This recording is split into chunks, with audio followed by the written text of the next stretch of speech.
काल राहुल गांधींनी लोकसभेत जाणीवपूर्वक हिंदू, अयोध्या, महादेव अशी पेरणी केली. भाजप म्हणजे हिंदू समाज नाही, भाजपचं हिंदुत्व खरं हिंदुत्व नाही असं ते सांगत होते. त्यांच्या टीकेचा सगळा रोख भाजपच्या काही नेत्यांकडे होता, पण त्यांचं हेच वक्तव्य त्यांच्यावरच उलटवण्याचा भाजपने प्रयत्न केला. हिंदू बहुल राजकारण हा मोदींचा स्ट्रॉंग पॉइंट मानला जात होता.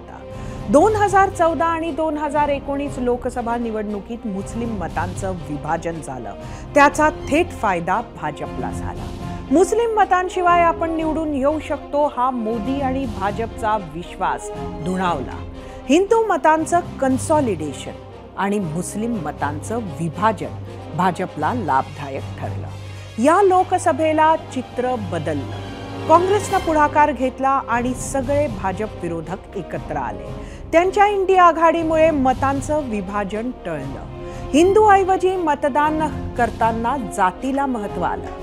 त्यात मुस्लिम समाजानं सुद्धा स्ट्रॅटेजिक मतदान केलं. त्यांनी तुकड्या तुकड्यात मतदान करण्याऐवजी भाजपला हरवू शकेल अशा एका उमेदवाराकडे मतं वळवली. त्याचा थेट फायदा इंडिया आघाडीला झाला, तर भाजपला मोठा फटका बसला.